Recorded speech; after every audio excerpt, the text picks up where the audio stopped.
In case you didn't know, I actually run a startup. I'm the CEO of a company that's backed by Y Combinator, Ping.gg. We originally built Zoom for streamers. Now we're focused on building dev tools like Upload Thing. As such, I keep pretty close eyes on what's going on in the startup world. And Section 174 is terrifying. It actually could risk startups in the US entirely. This one dumb tax code could make the US one of the worst places in the world to run your startup. Thankfully, it's looking good that this will be not enacted, but we still need the Senate to vote. And until they have, a lot of companies are at massive risk of tax burdens that should not exist. Let's take a look at what the hell is going on here. Gurley wrote an awesome article about this, so I'll be referencing this primarily, but there are a bunch of other sources I'll do my best to pull up throughout. Previously, he had written an article about founding companies, and a lot of people were concerned about Section 174. One of the founders that reached out said, "Have you heard of a change in Section 174 of the US tax law that kicked in a few years ago? The change is making bootstrapped software businesses completely unsustainable. All costs related to R&D cannot be expensed." This is the big part. This includes labor for software dev. So if your software devs are doing research and development, which means they're building new things that the market validity of isn't 100% known, which is all software devs, you can no longer expense those costs. You have to amortize them over 5 years. Or even worse, if it's overseas, 15 years, which means you might run out of money before you finish paying the taxes. And this also introduces tax burdens that might not have existed at all before. It's terrifying. It's surprising how little coverage this has gotten. And when you see the numbers of just how bad it is, you'll understand why I'm so concerned. This is a great diagram that Gurley made comparing the different targets and how your tax burden would change. In 2021, if your company made $1 million of revenue, but you also spent $1 million in software engineering costs, you would deduct all of that and your on-the-book profit is $0. So you don't owe taxes because you made money, but you didn't profit at all. With these changes, you're only allowed to expense 10% of your software engineering costs for that year, and you have to expense the rest in 20% chunks year over year from that point forward. So in 2022, even if you made $0 in profit, you're on the books having made $900,000 of profit. So you're still paying almost $200,000 in taxes for the exact same numbers prior. So this isn't just like, oh, you're paying it now instead of later, or you'll get the money back in the future. This is losing money and paying taxes. Now imagine if your costs were $2 million. You lost $1 million, but you can only expense $200,000 of it as a deduction. Now you're paying taxes when you're losing money. That's insane. This is actually insane. And if this happens, early stage companies in particular are screwed because most of them aren't making profit and many of them are spending a lot of money on engineering and making some money. Like I've talked to companies where these numbers look more like $500K for the revenue and $2 million for the software dev costs. The reason that can happen is investors will invest in these companies to help them get through that window of cost so that they can eventually turn a profit and eventually be taxed at the rate they should be for the profit they're driving. But taxing companies for money that they don't have, that they didn't profit because they're employing software developers to make the money in the first place, is actual nonsense. So we should talk about how this happened and what the future is going to look like. Many US software businesses amassed surprisingly high tax bills in 2023, seemingly out of nowhere, due to a tax change which took effect in July of the previous year, which many small companies knew nothing of until finalizing their 2022 returns. This change was expected to be repealed in December of 2022, so many accountants didn't inform customers for that reason. So businesses got a surprise when the first tax payment fell due last April. The important piece here is that they expected the changes to be repealed in December. So no one was talking about this because we didn't think it was going to happen. But now that we're paying those taxes, it did happen and the results were terrifying. So why did this happen? This is actually a tax change that was never intended to make it into law. In order to understand, we need to go back some years. In 2017, Donald Trump signed the 2017 Tax Cuts and Jobs Act, which overhauled tax codes and reduced taxes. For example, it reduced the top tax bracket from 39.6% to 37%. To make the bill pass strict budgetary rules, the Senate used a process called reconciliation, adding in tax code changes that delayed tax increases. These delayed increases balanced out the tax reduction. One of these changes was Section 174, set to come in effect 5 years later, in 2022. These parts deliver the blow by making it clear that software development costs need to be amortized over 5 to 15 years. Most experts expected Congress to push back the Section 174 amendment to a later date, or simply remove it. But congressional negotiations to repeal the changes fell apart last minute in December of 2022, meaning that amendment became law. This was on there just to cover the balance when they were negotiating. It's crazy to think that the Senate will just write things down that are laws, not wanting them to pass, just to have them there for negotiation. And then when nothing gets done, it just becomes law. That's insane. So Why did big tech and VCs not raise the alarm? This seems like something we should be talking about much more loudly than we are. Well, most of them did, but their protests just didn't get to the news because this wasn't something that was particularly interesting to the average person. And I'm actually really curious how this video performs because I don't know how much people care about this topic. I'm a founder, I run a company, I'm also an investor, and I invest in a lot of small startups. So I care a lot about this. I have a lot of money I have put into other businesses that are now going to go to the government when the company's not even making money. And that's terrifying to me because I'm investing in the company, not the tax code. As they point out here, large tech companies tend to speak up about issues like this via coalitions and trade associations and lobbyists, of which all of these companies have been doing. The R&D Coalition has been advocating for this since 2018.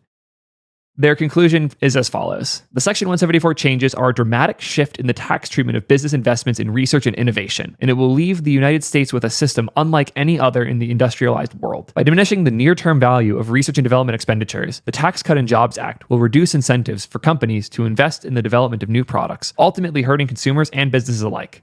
This is almost certainly part of why the layoffs are happening. Here's how I found the Section 174 changes impacted some companies, based on what I found in their annual reports. Microsoft had a negligible tax increase, $4.8 billion, which doesn't sound very negligible, but I guess $72 billion, they can deal with that. Compared to someone like Netflix, which has a much smaller staff overall, their additional taxes paid were $368 million, which with their $4 billion profit is reasonable. Still a significant percentage, but terrifying. Apparently, Google was already amortizing software development expenses. Interesting. So they haven't been as affected, but for them to do more research type development, this is a risk that they'll have to deal with, and that's why they're lobbying. That said, the people who this affects the most are early stage startups, and early stage startups are not the ones lobbying. So as much as these lobbyists and these startups and these engineers all want the same thing, it's not as big of a deal for the lobbyists as it is for the startups that might literally go out of business because they can't afford their tax bills. For companies with large cash reserves, the tax change was inconvenient but manageable. Over a 5-year period, the amount of tax evens out. After 5 years, there can even be tax benefits to this kind of accounting. What about VC-funded companies, though? For loss-making companies, this change doesn't make much of a difference, but the change does impact VC-funded companies near the break-even point. Most VC-funded companies close to break-even have big enough cash buffers with which to pay unexpected tax bills, but these companies might reduce hiring or even consider letting go of staff. Hashtag just did the math in chat. The burden of the additional taxes from Microsoft is 6.6% of their profit and 8.4% of Netflix's profit. That's a pretty sizable bump. They'll get that back as they pay taxes and get to discount the amortized costs over time, but that's a pretty big additional tax burden on top. Impact on US tech companies and the devs working at them. Assuming Section 174 stays and all US companies must amortize software dev costs over 5 years, they'll have an immediate impact on early stage and small tech companies. We'll see way less hiring for software engineers in the US, as well as more layoffs, because these small and medium-sized companies are going to have way higher tax bills. They're just going to reduce that cost by having way less R&D costs, which they do by having less developers. You can also expect that non-US employees are going to start getting fired because they have to have their costs amortized over 15 years instead of 5. Insane. One of the engineers that reached out to the author showed that one of the companies they worked for fired 23 developers from India because of Section 174 and the costs associated.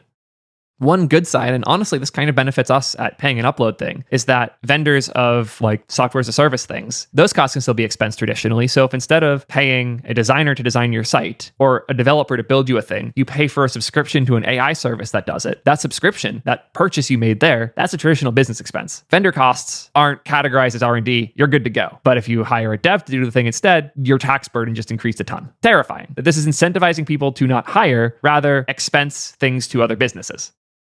And this is one of the most important parts, and this is terrifying to me. It makes way less sense to incorporate tech startups in the US. This is what I'm scared of, because the US is the country where startups happen and where new companies and new industries are formed. And the incentive to do such has gone down significantly with these changes. And if they don't get fixed, it will be hard for me to recommend making your startup in the United States. And as such, we should expect a lot of startup software intellectual property to be moved out of the US to avoid these things. In case you didn't know this, the vast majority of startups and companies are incorporated in Delaware because they have the most lax tax laws. For example, Ping is incorporated in Delaware as a C Corp. It's very, very common to do that. This might change as well for different reasons. If you want to hear about the chaos around Elon's stock grants not being allowed by the state of Delaware, might make a video for that in the future. But this has been the norm for so long, and we're not necessarily just moving out of Delaware. We might be moving out of the US. That's terrifying. Also, this is a good call out, and I'll do this again at the end. None of this is legal or business advice. I'm not a lawyer. I'm just the CEO of a company that I like to think is doing these things well, but we're doing our best. There is one more potential damage here of inversion buying. Like if you run a US company with a Canadian subsidiary where most of the developers are in Canada, now those Canadian devs need to be amortized over 15 years. So one way to solve this problem would be to have the Canadian subsidiary buy your US company. Now that the company is based out of Canada, Section 174 doesn't apply. It's stupid that this type of thing is going to be done because of this, but these startups need to survive. And you don't survive if your tax burden suddenly goes from 0 to a third of the money your company makes. Especially if you're losing money. Tech companies are now forced to understand and use R&D credits.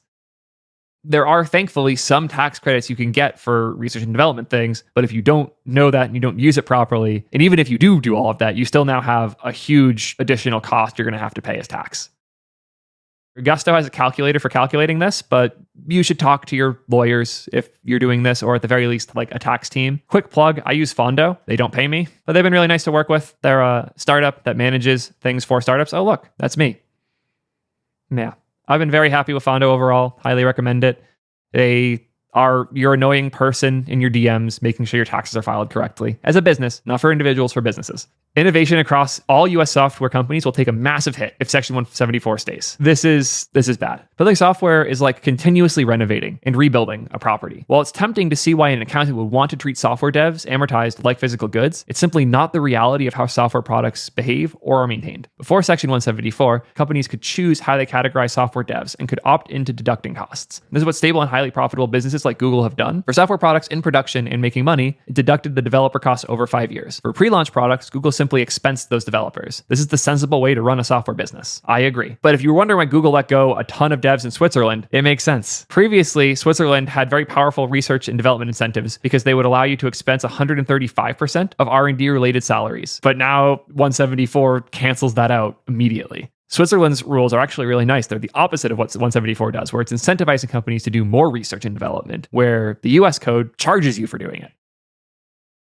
And as I called out before, all of the founders that both Gergely and I have managed to talk about this are praying that Congress reverses this disastrous tax code. We have a letter signed by 1,000 software businesses. We have coalitions like the American Innovation Coalition, as well as the Small Software Business Alliance, all trying to petition for this because it needs to change. Michelle had some really good comments on why this isn't talked about more. Point one is that for years, the perception has been tax changes impact big companies, not small ones. So I know before this, I didn't think a whole lot about taxes as a small business owner and investor. Just wasn't a thing I worried about. I had my tax team for the company. I have my CPA and tax team for my personal stuff, and they handled it for me. They told me what I owed and when. I didn't have to worry about it too much. Now I do, and now I care a lot more. Point two is that tax policy issues are boring for the general public. It takes a strong social impact, like mass layoffs, for news like this to be interesting to people at all. And then point three is that Section 174 wasn't even supposed to take effect, and it was assumed that it would be fixed, because usually when there's awful policy like this that's going to be enacted on, the expectations are just going to rip that out, which didn't happen here, sadly.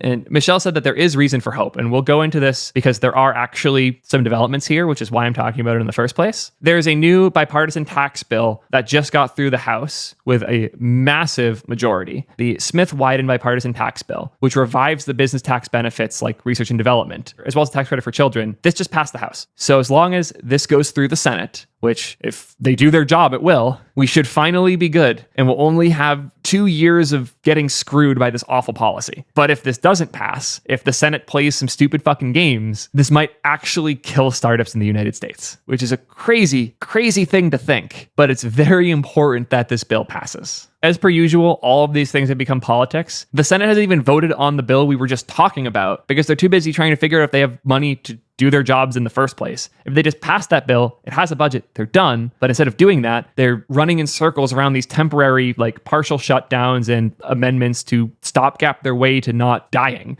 And it's horrifying that this keeps happening, and they can't just agree on the existing bill the House already passed, especially when this isn't just like keeping the government employees from being paid. This might destroy startups in the country. This has a massive potential economic impact that isn't obvious and immediate the way like massively increasing taxes for business would be traditionally. But if we disincentivize startups from doing actually interesting and valuable things to developing new industries and innovating, if research and development isn't supported by the government in the United States, and instead it's charged by the government of the United States, the likelihood these innovations happen here goes to zero. So do all of the things that were called out at the bottom of that blog post. Sign this letter, join the American Innovation Coalition, contact your senator if you're down. This needs to happen, and it needs to be a focus, because without it, startups might die.